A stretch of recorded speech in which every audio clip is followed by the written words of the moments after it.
Amén, mis hermanos. Si uno lee Génesis capítulo 1, versículo 3, ahí dice: y dijo Dios, sea la luz, y hubo luz. Y vio Dios que la luz era buena, y separó Dios la luz de las tinieblas, y llamó Dios a la luz día, y las tinieblas llamó noche. No entrando detalladamente a estudiar estos versículos, pero ¿qué ve uno aquí? Uno aquí puede ver, mis hermanos, contraste. Para Dios no era lo mismo la luz que las tinieblas. Ellas contrastaban y Dios las separó, a cada uno en su lugar. La luz nos permite, mis hermanos, ver en la oscuridad, y la oscuridad nos permite apreciar la luz, como la luz de las estrellas en la noche. Eso que se llama contraste, es un contraste que vemos. La luna, por ejemplo, mis hermanos, es muy difícil verla durante el día por causa del sol, pero es mucho más fácil apreciar la luz que ella refleja del sol cuando oscurece. Y así mismo, mis hermanos, en el pasaje que vimos la semana pasada, vimos algo muy glorioso, algo que alumbra bastante. Vemos al Señor Jesús que es superior a Elías, superior a Moisés, superior a todos, es en quien el Padre se complace, es a quien debemos oír.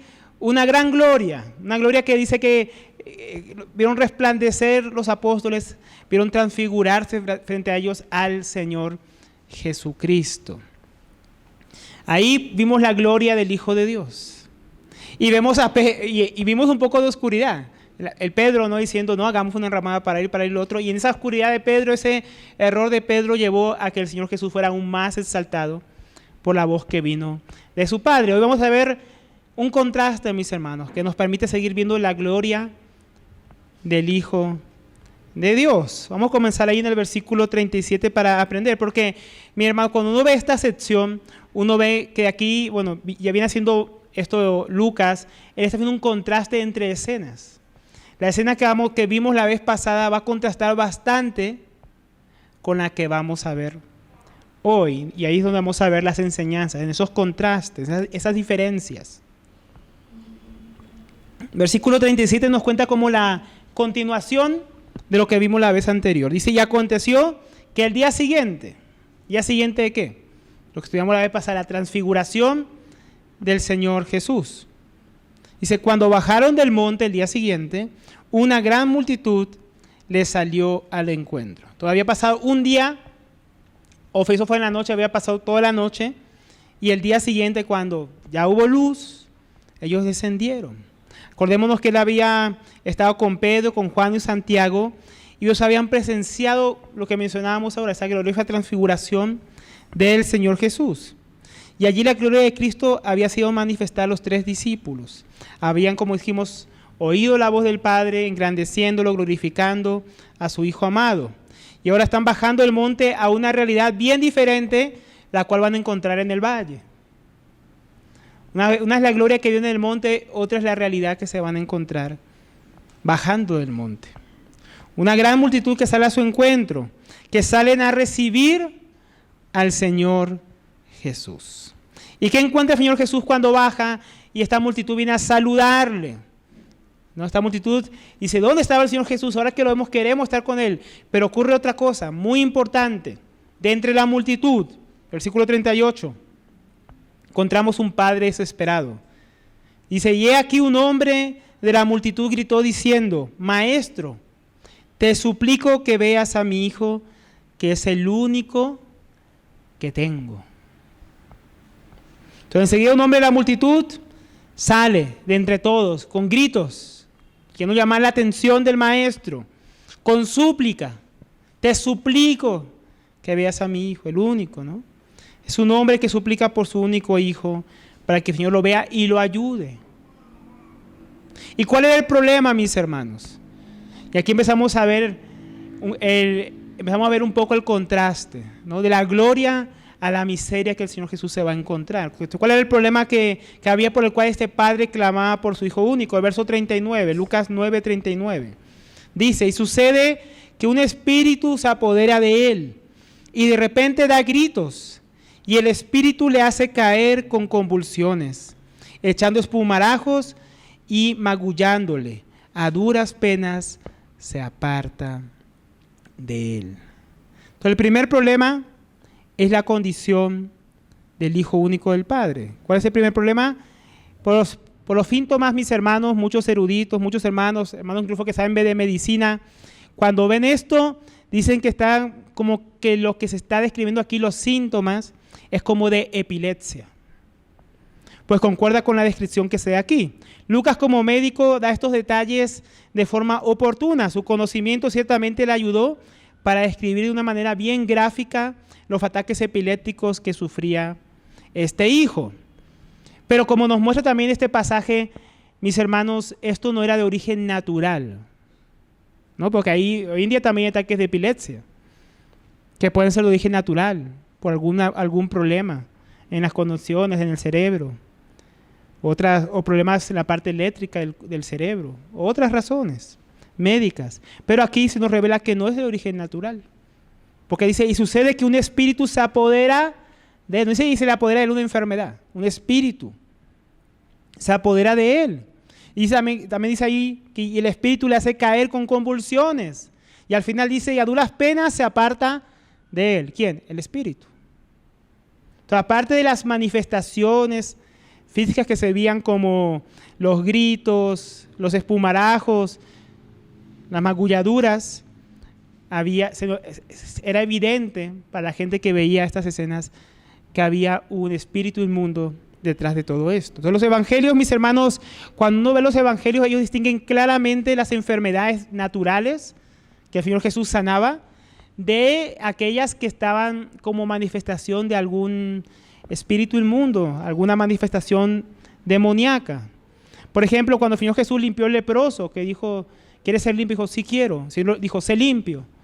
Ahí no había ningún demonio de por medio. Era una lepra natural. O la suegra de Pedro que tenía fiebre. El Señor Jesús no reprendió un demonio, dice que reprendió la fiebre. Y ya se levantó en la misma hora y comenzó a servirles. O la hija de Jairo, que que en el estudio también se vio, cómo él resucita a la hija de Jairo.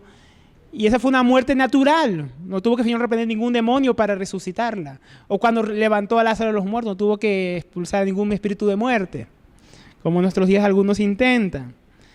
Pero muy diferente al caso, por ejemplo, de la mujer encorvada, que el Señor Jesús dice que Satanás la tuvo ahí atada y que él la desató. O el demonio gadareno, que también vimos en el estudio de Lucas hace unos años, ¿no? Cómo el Señor Jesús liberó a este hombre que estaba enajenado por demonios y luego lo envía como misionero. Su locura no era algo natural, era algo causado por espíritus inmundos, por actividad demoníaca, como también en este caso. Aunque Lucas es médico y describe lo que sería un ataque epiléptico, también reconoce en el relato que en particular aquí el origen no es natural, sino una actividad demoníaca, que encontramos uno de los primeros contrastes más fuertes con el pasaje que veíamos la semana pasada. En el monte, ¿qué encontramos? El Señor fue presentado a sus discípulos de manera gloriosa en la transfiguración. Charló con Elías y con Moisés acerca de todo lo que había de padecer en Jerusalén, de todo su éxodo a Jerusalén. Y su padre dio testimonio de que en él tenía su complacencia y a él es a quien debemos escuchar. Y ahora el Señor baja del monte, el día siguiente llega al valle y encuentra miseria y debilidad humana. Encuentra la condición del ser humano separado de Dios. ¿Por qué miseria? Porque el pecado, la maldad y la miseria del hombre después de la caída en el Edén le trajeron terribles consecuencias, entre ellos que quedara expuesto a las influencias del diablo y sus huestes. Efesios 6, cuando uno lo lee, nos revela que hay una guerra espiritual, que no es contra carne y sangre, no es contra seres humanos, sino contra potestades, contra las gobernantes de las tinieblas, en los lugares celestes. Entonces el hombre, mis hermanos, fue destituido de la gloria de Dios después de la caída. El hombre que fue creado para señorear la tierra quedó bajo el poder y la influencia del diablo. Es una gran calamidad y miseria. Por la rebelión contra Dios, el mundo entero quedó bajo el maligno, dice 1 Juan 5:19. Sabemos que somos de Dios. ¿Quiénes? Nosotros, los creyentes. Y que todo el mundo yace bajo el poder del maligno. Pero los que no están en Cristo, están en el mundo yace bajo el poder del maligno, una consecuencia de la caída. En ese contexto desolador, el Señor y los 3 discípulos bajan de la montaña de una experiencia gloriosa, trascendente, y encuentran cara a cara con la humanidad sin gloria, sin fuerza para resistir el mal, sin esperanza.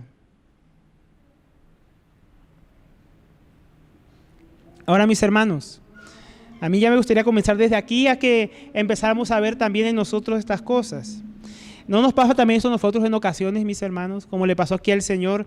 Por ejemplo, podemos estar aquí en la reunión o mañana en la reunión y disfrutamos de cantar alabanzas al Señor, a su nombre.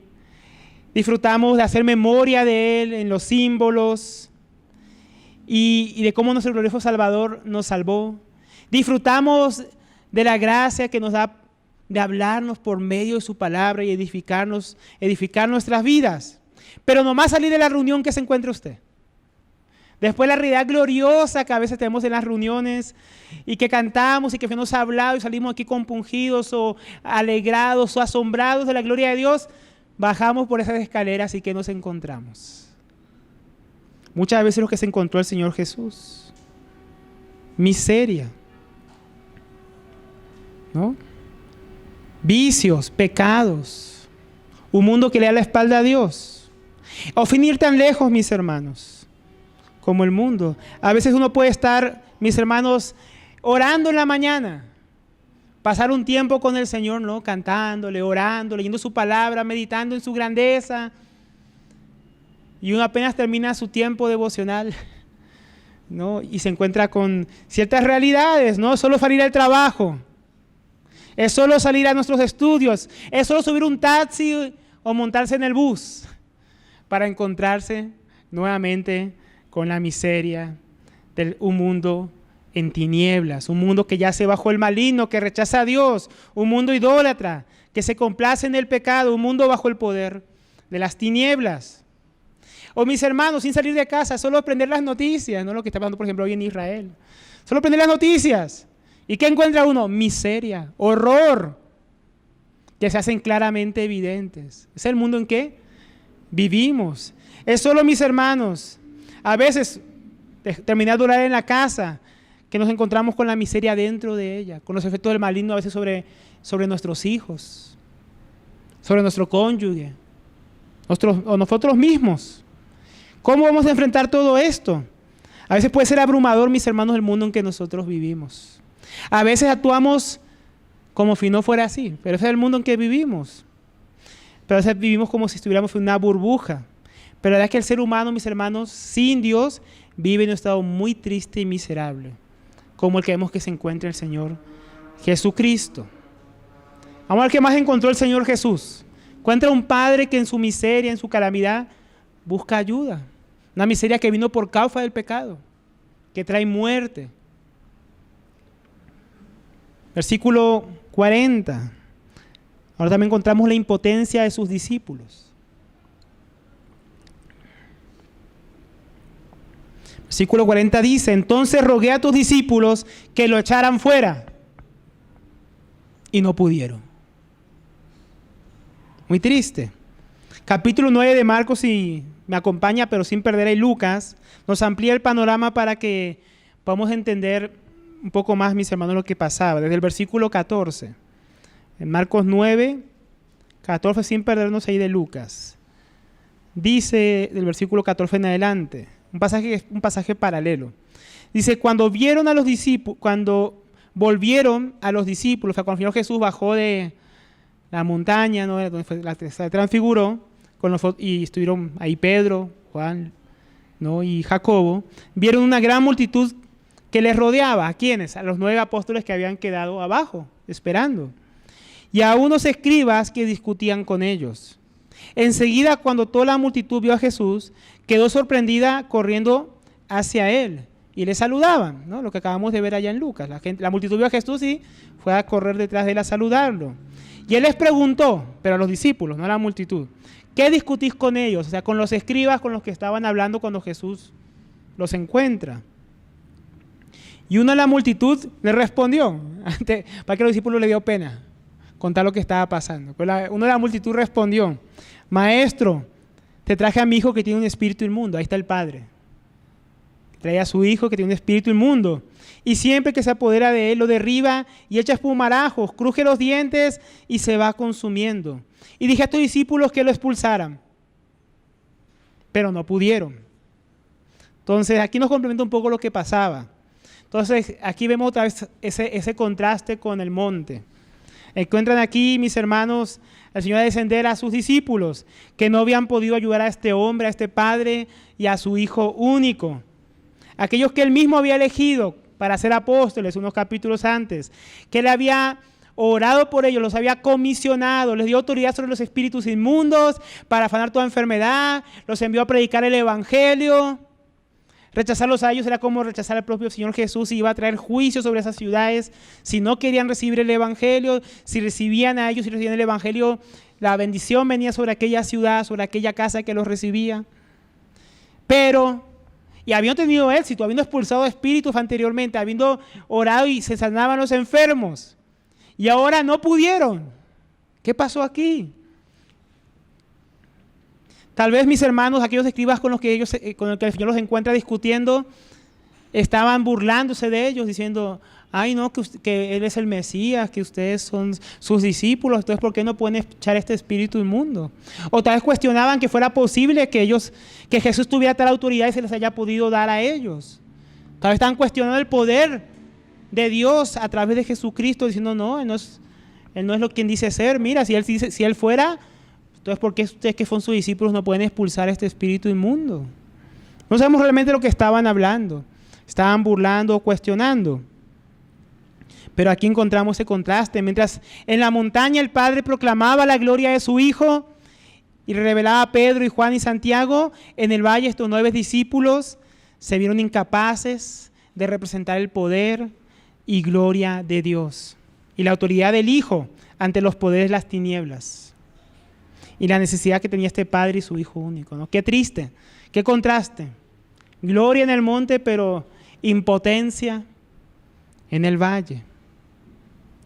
¿Y cuál fue la reacción del Señor ante todo esto que Él encontró, mis hermanos?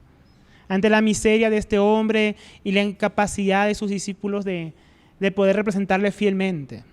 Vamos a ver cuál fue la reacción del Señor. Entonces, primeramente observemos la reacción del Señor ante la impotencia de sus discípulos. Se dice el versículo 41. Respondiendo Jesús dijo, oh generación incrédula y perversa. Fuerte, ¿no? El Señor se encuentra con esa situación, esta realidad, y el Señor, miren ese ¿no? O sea, ¿cómo afectó eso al Señor? Generación incrédula y perversa. Entonces, lo primero que vamos a ver es acerca de los discípulos de por qué ellos no pudieron hacer lo que tenían que haber hecho. ¿Por qué no pudieron ejercer la autoridad que el Señor les había delegado para expulsar este espíritu inmundo? Y lo primero que vemos que es por incredulidad, por falta de fe. En Mateo 17, 19, si me acompañan también sin perder ahí Lucas. Mateo 17, 19 nos va a haber una pequeña charla que aquí no la cuenta Lucas, acerca de por qué no pudieron expulsar a este espíritu inmundo. Mateo 17, 19 dice, entonces los discípulos, llegándose a Jesús en privado, dijeron, ¿por qué nosotros no pudimos expulsarlo? ¿No? Hubo una charla que no la relata Lucas, pero sí la relata Mateo, que estuvo ahí de manera presencial. Fue uno de los 9 que no pudo expulsar el demonio. Y él registra esto en su evangelio, que los discípulos se acercaron a él en privado a preguntarle, ¿y por qué nosotros no pudimos expulsarlo? No entendemos, Señor. Cuando tú nos enviaste antes de 2 en 2, los demonios salían, se nos sujetaban. Y ahora no. Y él les dijo, por vuestra poca fe. Porque en verdad os digo, que si tenéis fe como un grano de mostaza, diréis a este monte, pásate de aquí a allá y se pasará. Y nada os será imposible. Pero esta clase no sale sino con oración y ayuno. Entonces, la primera, mis hermanos, vemos la falta de fe. Ellos tenían el don, tenían la autoridad delegada del Señor, tenían el llamado de apóstoles, tenían la comisión de predicar el evangelio, pero les faltó fe para ejercer aquello para lo que Dios los puso. Tenían todo, mis hermanos, de parte de Dios. El problema es que ellos no tuvieron la fe que hacía falta. Les faltó fe, mis hermanos, para obrar, para ejercitar el don que el Señor les había dado y su llamado. ¿Qué más les faltó? Dice que este espíritu no fue sino con ayuno y oración. O sea, ¿qué les faltó a ellos? Oración perseverante, ayunar, buscar al Señor. O sea, no pudieron y listo, no pudimos. Ahí acabó todo, ¿no? Pero esta clase no sale sino con oración y ayuno.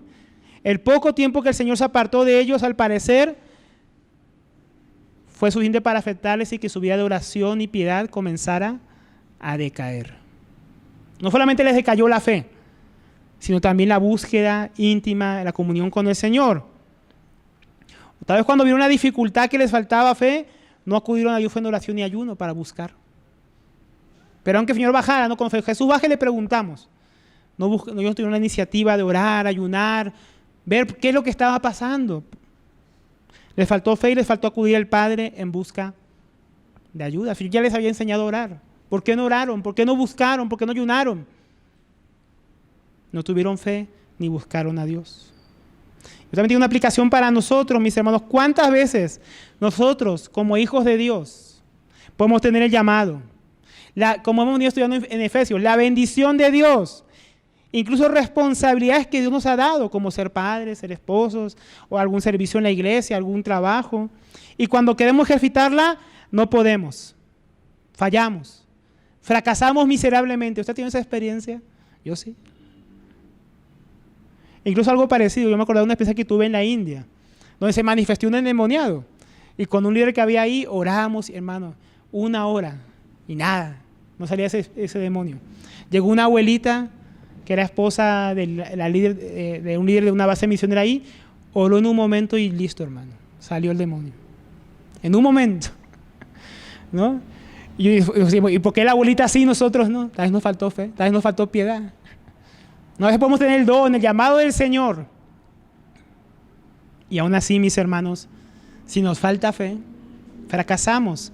Fallamos en mostrar la gloria de Dios y el poder de Dios en nuestra familia muchas veces, en nuestros trabajos, en nuestro servicio a Dios. Aún nuestro testimonio llega a ser vergonzoso delante de los propios incrédulos, porque esto fue vergonzoso delante de los incrédulos. Y esos escribas que seguramente estaban cuestionándoles, ¿por qué no pudieron? Y Jesús dice que les faltó fe, les faltó piedad, ¿no?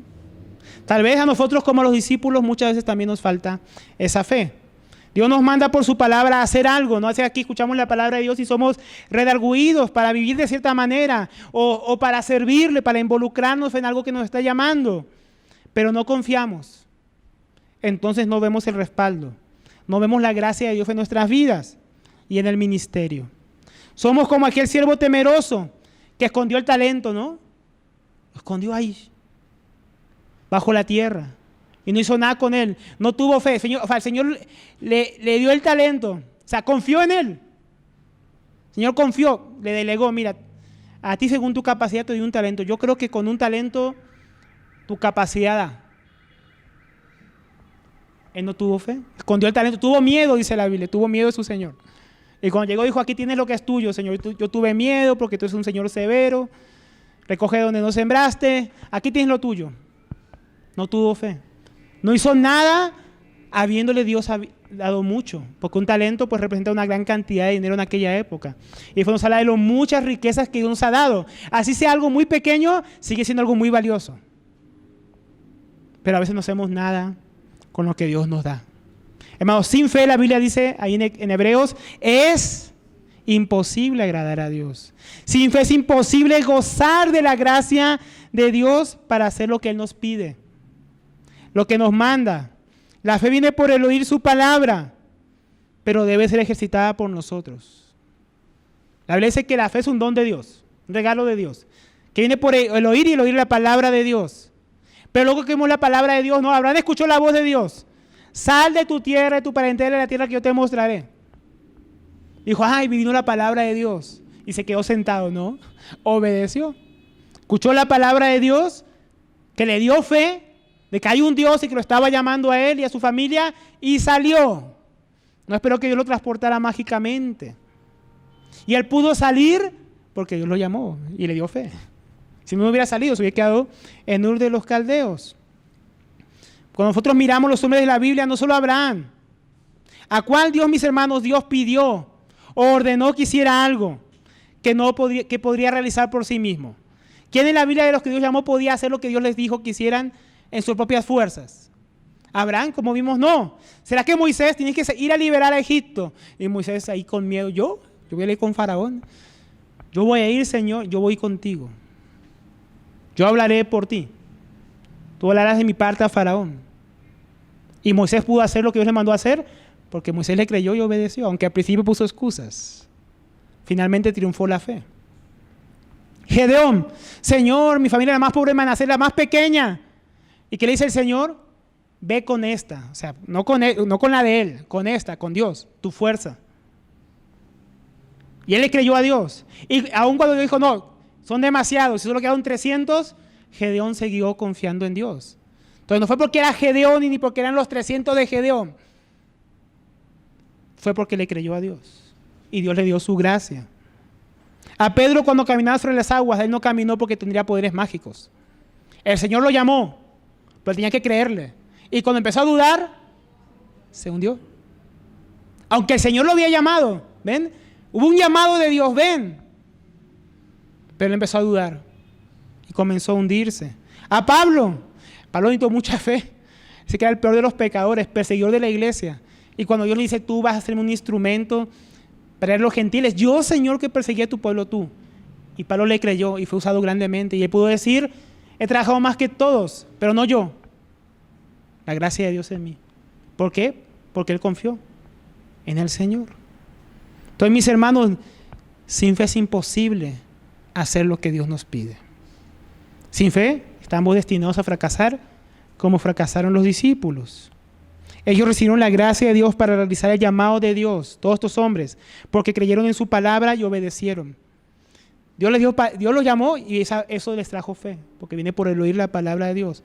Y Dios respaldó su palabra, su autoridad, su nombre. Pero tenían que creer. Esa fe debe ser acompañada, como vimos, con piedad.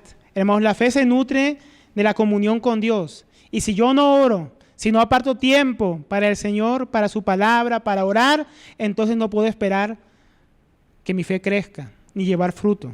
El Señor les dijo a sus discípulos, hablando de fruto, ahí en Juan 15, ¿no? Separados de mí, nada podéis hacer. Hermanos, porque esto no es la fe en la fe.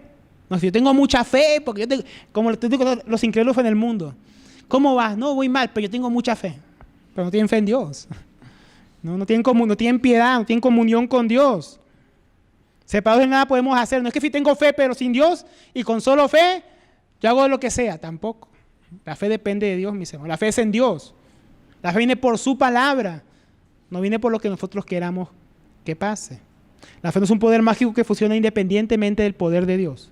Los dones, el llamado, el servicio, la vida cristiana no se puede ejercer sin vivir en dependencia de Dios. No se puede, mis hermanos. Sin Él no podemos tener fe. Y sin Él no podemos usar esa fe para hacer nada. Nada, mis hermanos. La vida del Señor Jesús, su vida de oración, debería ser el principal ejemplo para nosotros. Antes de escoger los apóstoles, Él podía haberlo escogido, yo fui el Señor Jesús y ya. No, dice que oró toda la noche. Y cuando bajó de la montaña, escogió a 12. Él fue a estar con su Padre. Antes de resucitar a Lázaro, Él clamó, Padre, yo sé que siempre me escuchas. Él primero oró. Él dijo, yo fui Señor Jesús, yo resucito a Lázaro como si nada. Y podía. Él primero oró a su Padre. Y dice que no lo estaba diciendo en voz alta por causa de Él. Dice, porque sé que me escuchas, sino por aquellos que estaban escuchando. Por nosotros para que hoy podamos verlo. Antes de entregarse para dar su vida, para morir por nuestros pecados, ¿qué hace? Va a Getsemaní. ¿Y qué hace ahí? Ora. Y ora. Y sus discípulos dormidos, ni una hora pudieron velar con Él, pero Él estaba ahí orando, hablando con su Padre. Y su Padre lo fortaleció. Y un ángel dice que lo fortaleciera y lo consolara para ir a tomar la copa y hacer la voluntad del Padre. Antes de presentarse vivo a sus discípulos, dice a María Magdalena, no me toques, primero voy a subir a mi Padre. El Señor Jesús ponía primeramente al Padre, su vida de oración, su vida de comunión y dependencia de Él. Yo no puedo hacer nada sino lo que veo hacer a mi Padre. Yo no hablo nada sino lo que he oído de mi Padre. Sí, al Señor Jesús. Entonces, si el Señor Jesús, siendo Él, nos muestra tal dependencia de Dios, ¿cuánto más nosotros? Los discípulos aún no lo entendían. Ellos tenían que orar, tenían que buscar a Dios. Ellos no podían servir en automático y ejercitar los dones en automático. Ningún cristiano puede. No podemos hacer nada, ni ejercer nuestra propia fe de manera contundente, ni los dones, ni el servicio, ni la misma vida cristiana sin Él. Muchos viven su vida cristiana, muchos, mis hermanos, sirven. Muchos sirven en muchos lugares. Muchos hacen cantidad de cosas, de activismo para Dios, pero sin fe, sin piedad, sin Dios. Y por eso no hay poder, no hay vida, ni gloria manifestada en sus vidas y servicio. Lo que hay es mucha euforia, mucha pompa, muchas cosas, pero no hay gloria. No hay gloria, mis hermanos. Hay miseria, lastimosamente. Dios me ayude, Dios nos guarde, mis hermanos, para que nosotros no estemos viviendo nuestra vida, ni la vivamos de esa manera. Porque hay época en mi vida que yo he vivido en mis hermanos y uno no está orando, no está buscando de Dios, uno está viendo como en automático. Y uno empieza no a tener vida, ni gloria, sino muerte. Porque es lo único que tenemos nosotros, miseria. Separados de Cristo, fuera de Cristo solo hay muerte. En nosotros mismos solo hay miseria, solo hay maldad. No hay gloria, mis hermanos. Así como lo hemos visto en la epístola a los Filipenses. Todo lo que hemos estado estudiando, ¿en quién es? En Cristo. Elegidos, pero en Cristo. Predestinados, pero en Cristo. Bendecidos con toda bendición, pero en Cristo. Fuera de Cristo nada. Ni fe, nada, mis hermanos. Ahora, no solo los discípulos no tuvieron fe, porque aquí podríamos pensar que solo está hablando de los discípulos, ¿no? Pues dice, oh generación, no dice, oh discípulos.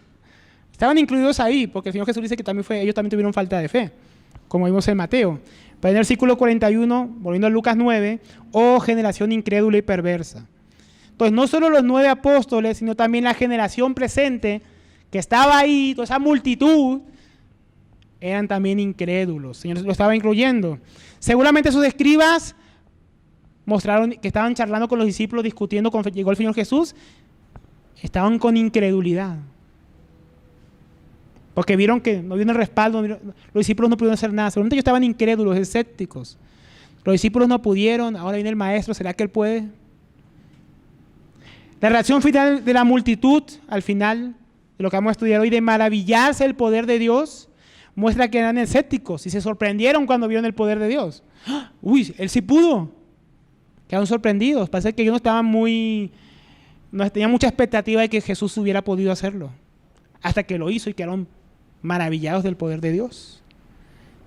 El propio padre del hijo confiesa su incredulidad. Volviendo a Marcos 9, ahora se los voy a leer para que no vayan, solo son 3 versículos. Nos muestra cuál fue que el padre también fue un incrédulo. Este padre que trajo a su hijo, versículo 22. Y muchas veces lo ha echado en el fuego y también en el agua para destruirlo. Pero si tú puedes hacer algo, eso muestra mucha certeza, ¿verdad que no? Que si tú puedes, Señor, tal vez tú puedas hacer algo. Ten misericordia de nosotros y ayúdanos si puedes. Jesús le dijo, ¿cómo si tú puedes? Todas las cosas son posibles para el que cree. El Señor Jesús le dijo, ¿cómo así que si tú puedes? Claro que puedo. Si tú tienes fe. Si crees, ¿ven? Si hay fe es posible. Sin fe es imposible. ¿Cómo si es posible? Si hay fe, todo es posible para el que cree. Al instante el padre del muchacho gritó y dijo, creo. Pero como que esa fe no era muy... Por eso agregó, ayúdame en mi incredulidad. ¿Ven? También el padre formaba parte de esa generación incrédula. Los escribas, los discípulos, la multitud, el papá. Seguramente la propia incredulidad de esta generación, que había tantos milagros del Señor Jesús, pero no creían, también había afectado la fe de los apóstoles, los propios discípulos. Oh generación incrédula, pero también ¿qué? Perversa. Una generación que era incrédula y además era perversa. Veían los milagros del Señor y lo aclamaban para que fuera su rey, como cuando multiplicó los panes y los peces. No, querían coronarlo rey, ¿se acuerdan? Y al otro día los mismos que lo encuentran al otro lado del mar y le oían decir en Juan 6:35, yo soy el pan de vida, el que a mí viene nunca tendrá hambre, y el que en mí cree, ahí está la fe, no tendrá sed jamás.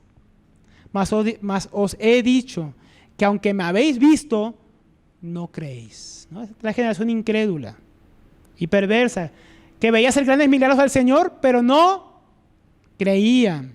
Veían la señal y enseguida estaban demandando otra. Ahí mismo le dicen al Señor Jesús más adelante, ¿cómo tú dices todo esto de ti mismo? ¿Te estás dando gloria a ti mismo? Muéstranos una señal. Acaba de multiplicar los panes y los peces. Muéstranos una señal que no te creemos que tú eres el pan de vida, que el que coma de ti no morirá jamás. ¿Cómo has de comer tu propia carne y tu propia sangre? Generación perversa. Veían un milagro y luego procuraban despeñarle o apedrearle. Gritaban hosana, bendito el Hijo de David. Y una semana después, crucifícale. Esta era la generación, mi hermano, a que está describiendo el Señor Jesús. Incrédula, perversa. Una generación que nos recuerda también a la generación de Moisés. Mientras Moisés, en algo que nos recuerda bastante a estos pasajes, estaba allá en el monte, viendo la gloria de Dios, recibiendo la ley de parte de Dios, siendo escrita por sus propios dedos. El pueblo, ¿cómo estaba? Abajo. Igual que este pueblo que vemos aquí hoy, en incredulidad. Dijeron a Aarón, no sabemos qué le haya pasado a este Moisés y si volverá. Después de todo lo que habían visto, mi hermano. ¿No? Porque habían visto caer el maná, habían visto las 10 plagas. No sabemos si Moisés vuelva, tal vez Dios lo mató, quién sabe. Estaba ahí el monte con toda la gloria, mis hermanos. No sabemos qué le pasó a Moisés. Haznos dioses, Aarón, que nos guíen de ahora en adelante. Pueblo perverso, que se levantó temprano y el otro día para hacer fiesta a su becerro de oro y pervertirse. Igualito que aquella generación. Y cuando Moisés desciende al monte, igual que el Señor Jesús descendió al monte, se encuentra que miseria, ¿no? Desciende al monte de la gloria y encuentra miseria, perversión, idolatría. Éxodo 32:21. Y dijo Moisés a Aarón, ¿qué te ha hecho este pueblo que has traído sobre él tan gran pecado? Y respondió Aarón, no se enoje mi Señor, tú conoces al pueblo. ¿Cómo el pueblo, hermanos? Que es inclinado al mal.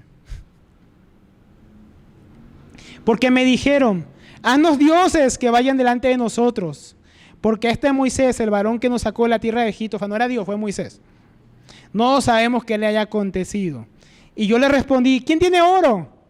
Apártelo. Y me lo dieron. Y lo eché en el fuego y salió este becerro, ¿no? Parece que a los discípulos le pasó algo parecido a lo de Aarón, pero no igual, ¿no? Como Señor, haznos Dios, y los discípulos, expulsa este demonio, no podemos. También cayó en incredulidad. La incredulidad del pueblo y sus líderes y su perversidad erosionaron la fe y la piedad de los discípulos. A veces la generación, mis hermanos, afecta a las personas. A veces el mundo en que vivimos es inclinado al mal, mis hermanos. A la incredulidad, se burla de la virtud, menosprecia la fe y las convicciones sólidas e inquebrantables en Dios y su palabra. ¿No es así el mundo? Y muchas veces nosotros nos dejamos afectar por ello y a contaminar y afectar por la perversidad e incredulidad de esta generación que nos rodea. Nos dicen, no ores tanto, no te congregues tan seguido, eso ya es de fanáticos. Mejor vamos al cumpleaños, me acompañas. No seas tan radical. Así a veces son nuestros propios parientes. Nuestros compañeros de trabajo, no que amor y amistad, no vayamos a la reunión. El problema no es lo que dicen. El mundo siempre ha sido así, mis hermanos. El problema es que nosotros les creemos. Y le damos más valor a lo que ellos dicen que a lo que Dios dice acerca de su Hijo.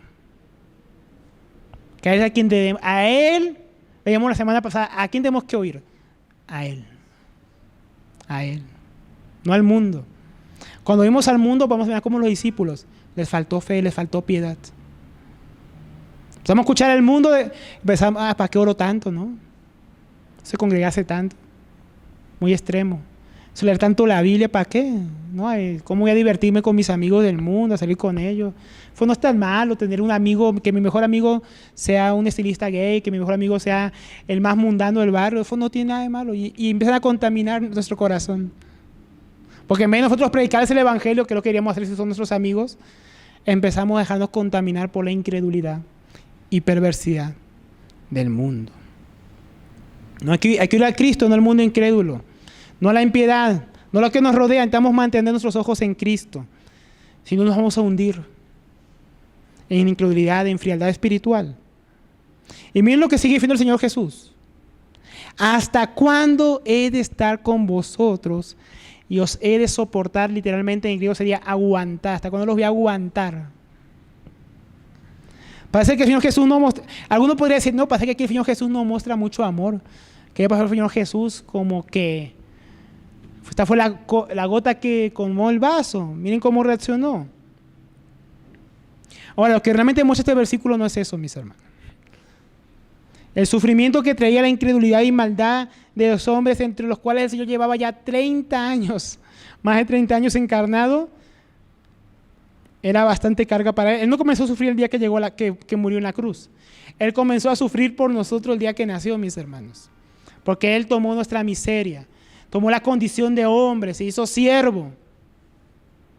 Y ahora el Señor Jesús, viendo ya el auge de su ministerio, todo lo que ha hecho, los milagros, y dice, ay, ¿hasta cuándo tengo que seguir aguantando? Ya quiero que llegue el fin, ya quiero dar mi vida por ellos, salvarlos, porque si no, no hay esperanza. ¿Hasta cuándo tengo que aguantarlos así?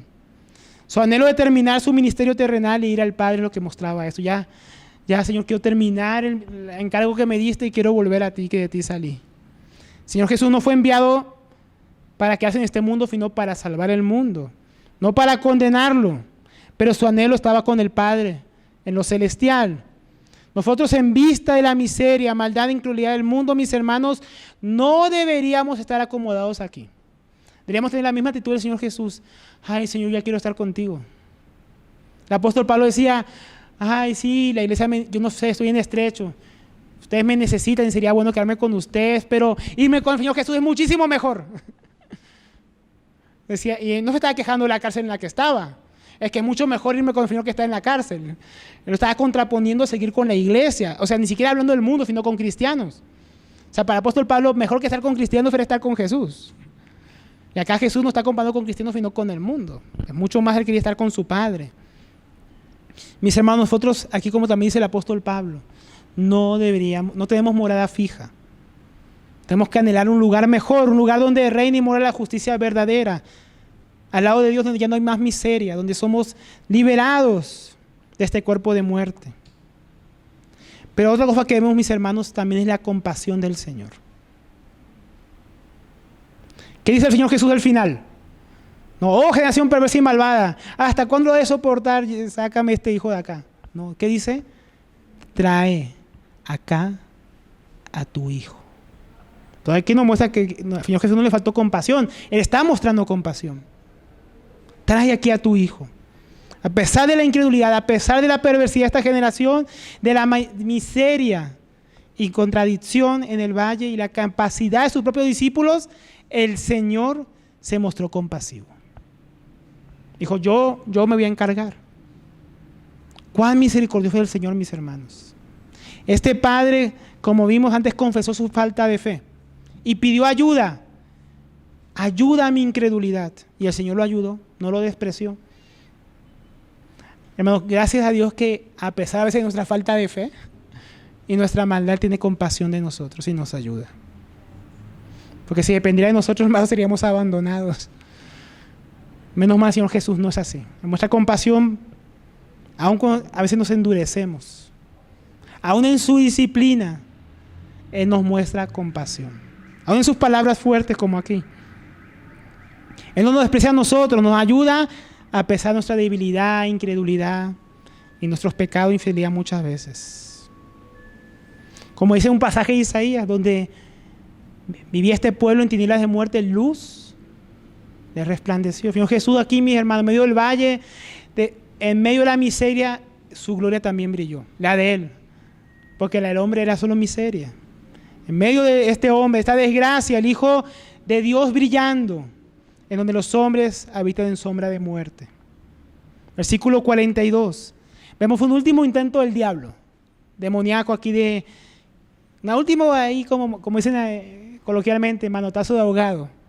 ¿No? Ya ve que va a perder el demonio y miren, cuando se acercaba, el joven, el hijo, el demonio lo derribó y lo hizo caer en convulsiones, como que el demonio aquí no me lo va a quitar.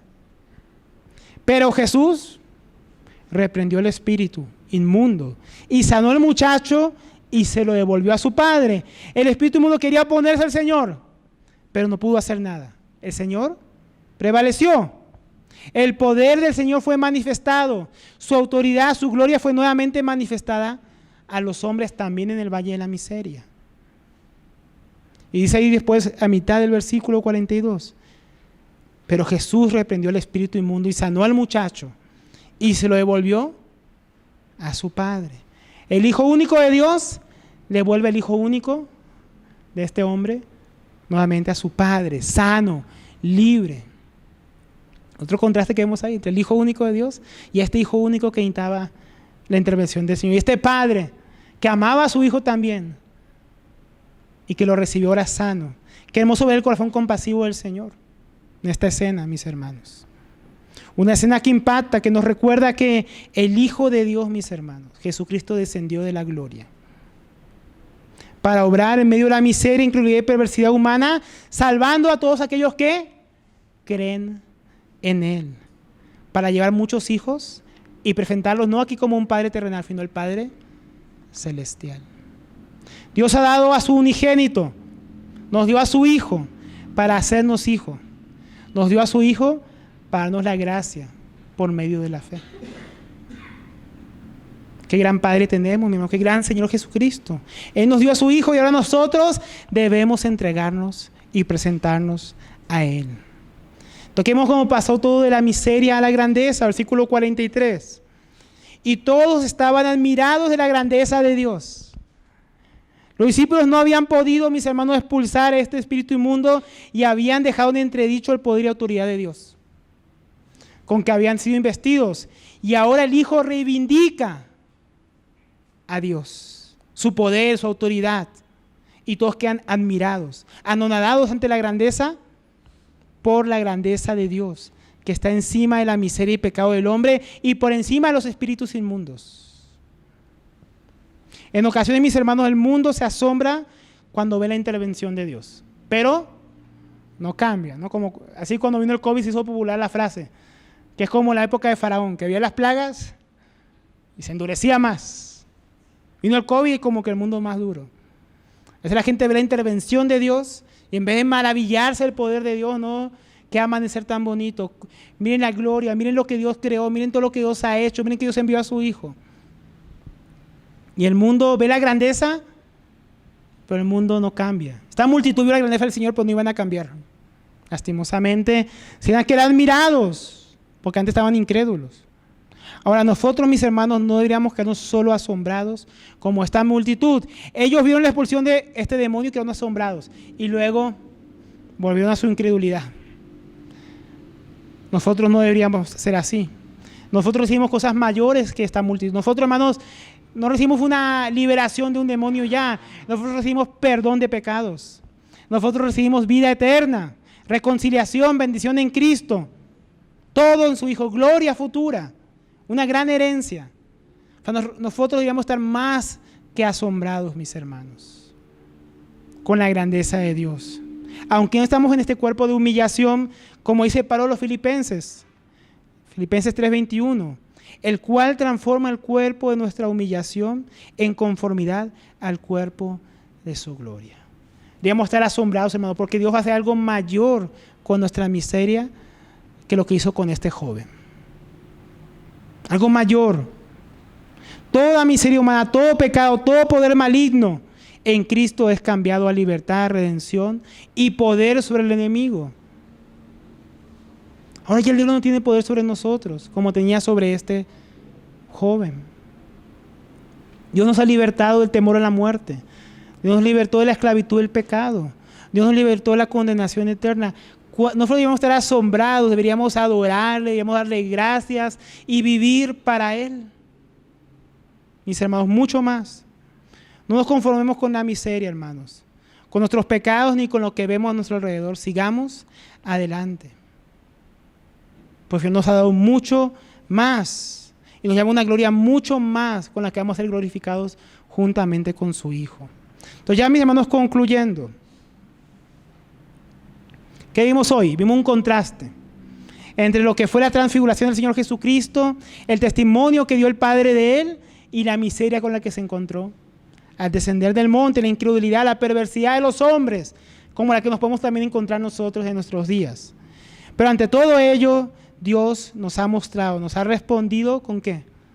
Con misericordia, con compasión, con amor, con poder verdadero. El Señor Jesucristo, mis hermanos, es la respuesta del Padre para nosotros. Hemos sido confrontados con la falta de fe y piedad de los discípulos. Cada vez es nuestra falta de fe y piedad también, por la cual no podemos vivir una vida cristiana victoriosa, gloriosa, que dé testimonio de lo que Dios ha hecho en nuestras vidas. Mis hermanos, tenemos que aprender. Tenemos que ser exhortados en nuestra poca fe. Miren, hermanos, que cuando al Señor Jesús le pedía más fe a sus discípulos, no decía, este es el secreto para tener más fe. Si tuvieras fe. Así sea poca, mi hermano, si confiáramos un poco más en el Señor. Porque el problema no está en el Señor. Está en nosotros. Está en nosotros. Está el problema aquí estuvo en los discípulos, no en el poder de Dios. Hermanos, tenemos que orar más, tenemos que leer más la palabra, no porque, mis hermanos, nuestro ejercicio nos va a hacer mejores, sino porque necesitamos que Dios sobre en nosotros. Necesitamos que Dios aparte esas sombras de incredulidad que hay todavía en nuestro corazón. Necesitamos que Dios nos limpie esa impiedad que todavía hay en nuestro diario vivir, esa apatía espiritual, mis hermanos. Estos días hemos visto que han bajado los hermanos en la reunión. Y es muy triste. Y a veces en estos días también nos encontramos no solamente con la realidad de que pocos vienen, sino con los chicharrones que están surgiendo con muchos hermanos. ¿Por qué muchos están viviendo una vida así miserable?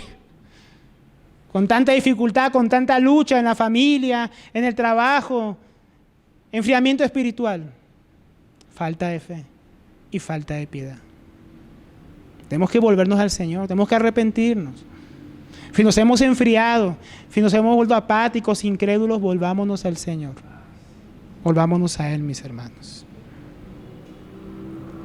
Y que recordemos que no podemos vivir ni hacer nada sin Él. Dios nos ayude, mis hermanos, para que no sigamos fracasando, sino podamos experimentar el poder de Dios en nuestras vidas. Vamos a dar gracias al Señor por su palabra. Padre, bendito eres tú, Señor, que en nuestra debilidad, en nuestra perversidad, en nuestra incredulidad, Señor, tuviste compasión de nosotros. Y nos enviaste a tu Hijo, porque ahora podemos tener fe para recibir tu gracia, en quien podemos ser bendecidos para recibir la herencia prometida, en quien podemos, Señor, hollar serpientes y escorpiones y tener poder sobre toda fuerza del mal, Señor, para tu gloria, que nos ha dado tu palabra para aumentar nuestra fe. Señor, tú ya nos has dado todo, Señor. Permítenos gozar de todo aquello que nos diste. Permítenos ejercitar la fe, Señor. Si hemos sido duros, si hemos sido incrédulos, como aquella generación que no les aprovechó porque oyeron sin fe, Señor, guárdanos de ser como ellos. Permítanos escuchar con fe y que esa fe nos lleve a añadir piedad y conocimiento y vida y virtud, Señor, para glorificar tu nombre y experimentar tu poder en nuestras vidas. El mismo poder que levantó a Cristo de los muertos. Nosotros te lo pedimos y confiamos que así será. En el nombre del Señor Jesús. Amén.